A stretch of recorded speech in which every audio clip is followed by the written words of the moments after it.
Hey guys, welcome back to the channel. If you're new here, my name is Abigail, and I make videos about special needs and health issues and feeding tubes. So, it is Saturday night. Normally me and my dad would be going to singing practice tonight, but, my mom is sick, and we're not really sure if she has just some kind of cold going around or if she has COVID. So, just in case it's COVID, we're staying home tomorrow. All of our family is. Also, I was kind of nervous about singing anyway because I've been having my heart problems. I am on some medication for it, that it settles it down for a few hours.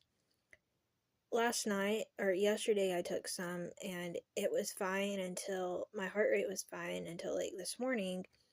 Then this morning when I woke up it was kind of high, and then I didn't take any medicine for it today because my pulse oximeter thing that checks my heart rate, it says that it's been fine all day, but I haven't really felt fine. So just in case it's not getting the connection or it might be wrong, I would rather relax and be careful than overdo it and have a moment. So, now I haven't fully fainted, but whenever I have a moment, it feels like my heart is racing and I feel like I'm going to faint when that happens. So,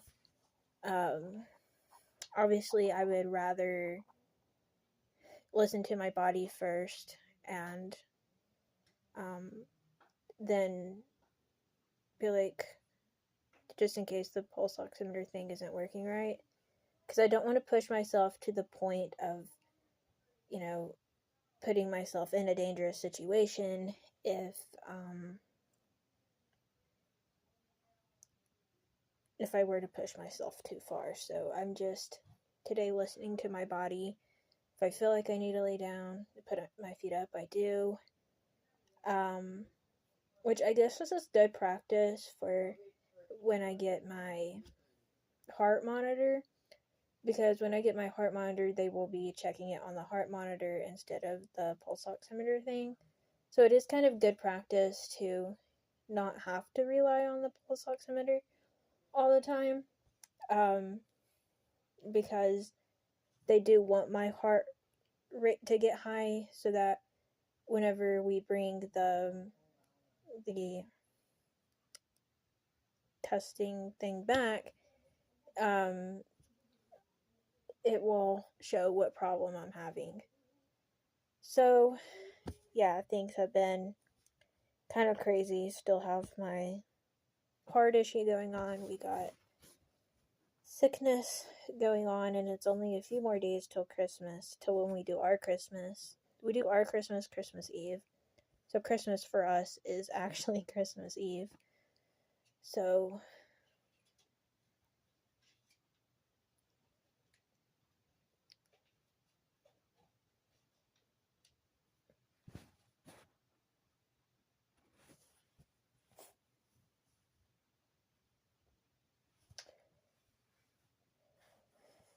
yeah, things have been kind of a little bit crazy around here.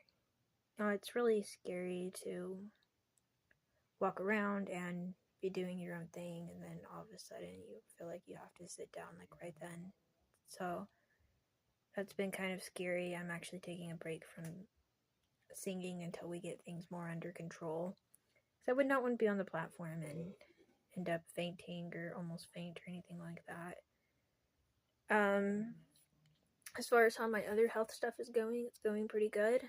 I'm getting all of the calories I need. My body has finally adjusted to the amount of calories I'm getting and the rate, the speed that my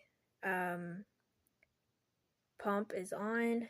I've only gained like a pound in a month, which means that my body is now not considered in starving mode anymore, I don't think. There was a few months ago where my body was hanging on to every single calorie that I got because I went for like over a year with getting sick every time I would eat because I have a hernia and I have gastroparesis and I have a whole lot of health issues. So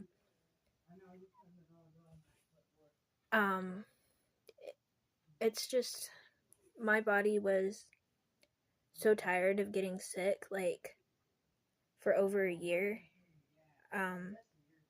So every time I would eat, I get sick. That happened for like about a year, a little over a year. And then when I got my feeding tube, I can still have like certain kinds of candy and certain kinds of ice cream, but I don't really consider it where I can like eat necessarily because I can't really have like food. I can have like ice cream, certain kinds of candy, peanut butter randomly will go okay. But I can't like sit down and have like a meal. So my nutrition comes from my formula. So I still go through 4 bottles of formula in a 24-hour period. I completely do everything on my own besides like as far as like taking care of it. Besides early in the morning before my mom goes to work, she will flush my tube before she leaves for work. Just I think like probably I'm not sure what time she goes to work. It is early though, and then I flush it again whenever I get up in the morning. If you don't know, flushing your tube is putting water through your tube so that it doesn't clog up. And I gotta do that every 4 hours, like during the day, and then at night I flush it before bed, and then my mom flushes it before work, and then I flush it again when I get up for the day. So that's how everything is going. I'm really thankful that I'm in a better place as far as my health stuff goes. We are still trying to figure out my heart rate thing going on, but other than that, I've been doing pretty good. I'm really glad that I'm at a stable weight. Like I said, my body was in starving mode for a really long time. It would, whenever I first got my feeding tube, it would like hang on to like every single calorie. And my nutritionist said that there would come a point where I would stop gaining so much weight because my body was in starving mode at the time, and now it's finally getting to the point of knowing that I'm going to have nutrition that will stay down. Because my feeding tube, I have 2 different buttons. I have a J tube that goes to my intestines, that's where I get my feeds, and then my G tube that goes to my stomach. I have that so that I can have like candy and ice cream and things like that, and I just vent it out. I have an extension that I hook to my tube, and it's basically the same thing as getting sick. It's just through a tube instead of by mouth. So that's how I'm able to keep my weight on and still be able to enjoy a few things. I'm still not really considered able to eat food because the few things that I can have by mouth is not really considered food. It's like peanut butter, ice cream, certain kinds of candy, and so it's not like sitting down and eating a meal really. But I'm really glad that I have a few items that I am able to have by mouth still. So I will let you all know what happens when we get the testing thing for my heart and the results of everything. They're still gonna mail it to us. Insurance has to cover it. I won't be getting it till, they said, sometime around Christmas, so a few more days. But I'll definitely let y'all know. And I know that I've said that in the last couple of videos, but the thing about these updates is that if you only watch one update and miss an update, it can be really confusing for people. That's why I want to put that part on this update, so that if it's the first update you're watching, it will make sense. So continue to keep me in your thoughts as I continue to go through this journey and try to figure out what's going on with my heart rate and everything. And I appreciate all the support, the kind words, and I'll see y'all next time. Bye, everyone.